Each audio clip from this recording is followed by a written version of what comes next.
I was looking in the cupboard the other day and I came across the very first Mother's Day card that I ever received.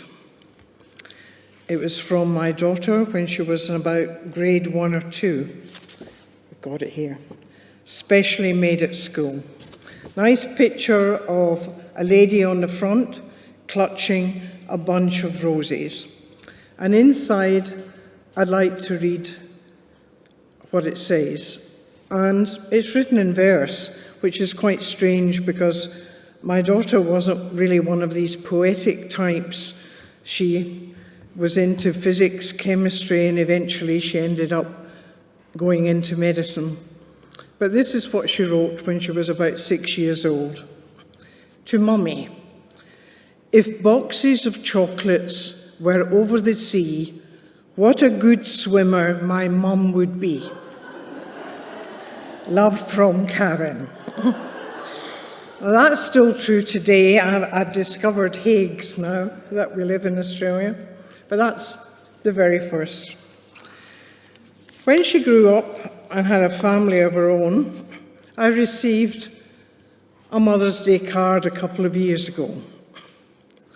Dearest Mum, having kids makes you look at your own parents in a new light and makes you realize that they do and did their absolute best for you, worried about you, cooked and shopped for you, and loved you, the absolute best they could. And so I'm saying thank you. And I'm kissing and hugging my children so that they do the same for theirs one day. Love always. The third card particularly addresses a situation where people don't have such happy or fond memories. And it came into my possession a few years ago. And it could be addressed to a son or it could be addressed to a daughter. And you imagine this has been written by an elderly lady as she's looking back and she's addressing it to her grown-up son or daughter. My dear son or my dear daughter, I know I wasn't the perfect mother for you.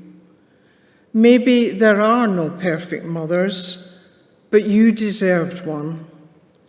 You were born perfect, and you deserved unconditional love and support. I apologize that I didn't know how to give you that. I hadn't received what I needed in childhood, you see, and I was so wounded. I know that's no excuse. I wish I had had the support and courage to change for you. I so wish I could go back now and give you the childhood you deserved. All those ways in which I was unable to be the mother you deserved, they weren't about you. They had nothing to do with you. They were about me. I'm so sorry I wasn't able to be the mother you deserved. I'm afraid that you concluded that maybe you weren't good enough, but you were more than enough, exactly as you were. You were so beautiful, so wonderful, so alive. Any mother would have been blessed to be your mother, and you are more than enough right now, today. This year for Mother's Day, please give yourself the gift of unconditional love that I wish I could have given to you. There is nothing you need to do to deserve that love. It is there in your heart. You may need to get past some tears to find it, but your heart is full of love.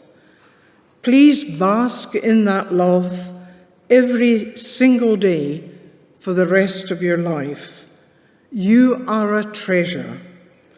Please treasure yourself as I wish I could have treasured you. You are a jewel. Let yourself shine. With great love, your mother.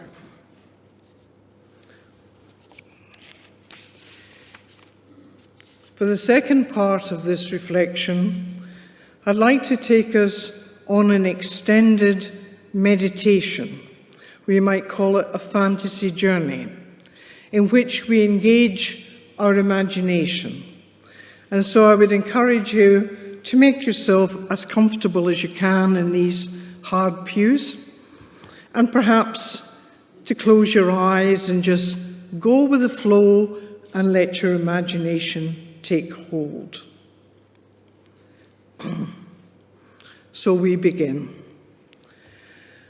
You are sitting on a tram, an ordinary tram, going in an ordinary journey to your home or to a friend's home. There are only another 3 people in the tram, a woman with 2 children sitting near the front. It's about 2 o'clock in the afternoon. It's a dull day, and this makes you glad to be in the warmth.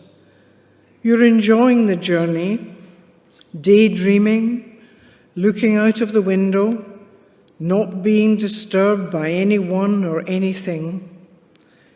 The tram stops, and out gets the mother and 2 children. The tram waits. Then on comes an old woman, not very tall, but quite plump, wearing an old brown coat and a cheap green headscarf.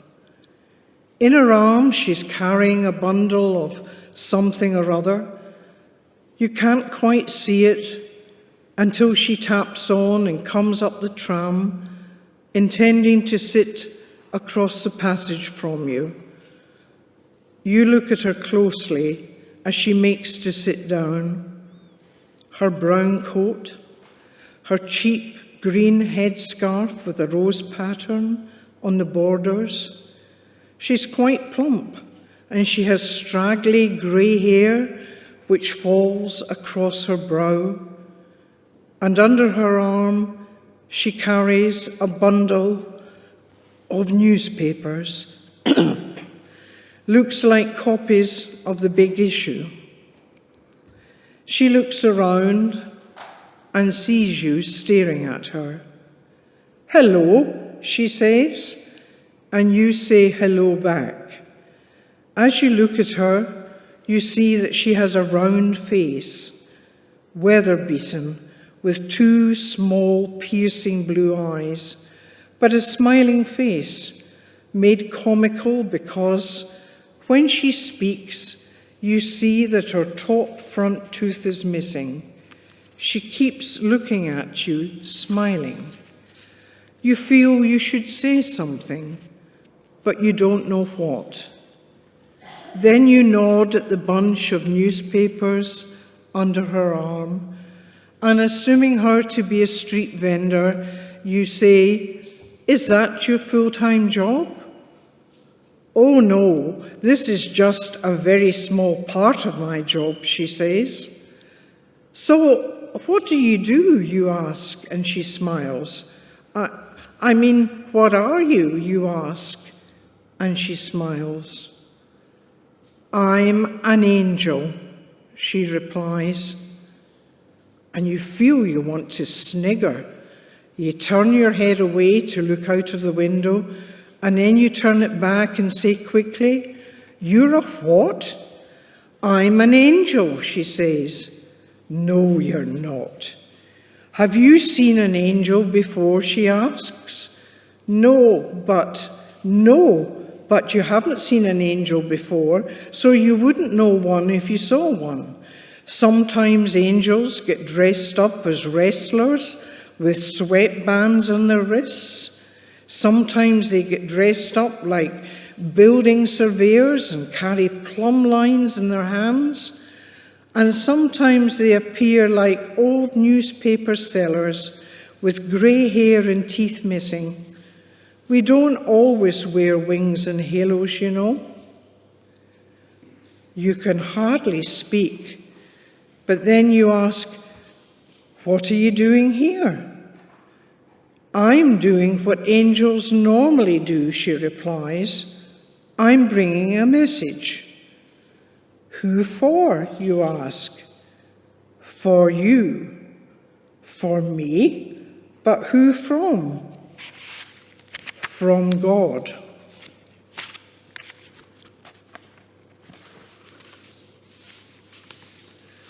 And while you stare in total disbelief, the old woman puts her hand into her brown coat pocket and brings out a blue envelope. "Is this your name?" she asks, and she shows you the envelope on which you see your name written, your first name, in clear handwriting. "Yes," you answer. "Then it's for you." "What's it about?" you ask, and she says, "It's the one thing you tend to forget, and the one thing you'll need to remember if you're going to get anywhere in life." "Pardon?" "It's the one thing you tend to forget, and the one thing you'll need to remember if you're going to get anywhere in life." "Do you know what it says?" you ask. "Yes, and maybe so do you." And then she stretches out her hand and gives you the blue envelope with your name in the front. You accept it and look at it in total confusion. You want to pinch yourself to make sure that it's true. You look up again at the old woman, but she's not there. The tram hasn't stopped. It's still moving, but she's not there. So you've been having a daydream, and then you look at your hand, and there is still the blue envelope with your name, and in it a message from God, something that you tend to forget, and you begin to wonder what it might be. What is it that you tend to forget? Has it to do with your prayers? Has it to do with the church? Has it to do with the person that you keep criticizing? Has it to do with some habit you know you have to kick? What is it you tend to forget? You begin to get scared. Your hands shake a bit. If God knows everything, then what is written inside might be quite devastating. You look at the envelope again, and you tug at the corner until it opens. You put your fingers inside and take out a card, a white card. The side you look at has nothing on it. The message must be on the other side. The thing you tend to forget, the thing you need to remember. You turn the card over. There are 4 words in clear handwriting. I, God, love you. Is this what you forget? Is this what you have to remember? You look again. I, God, love you. And the you is underlined.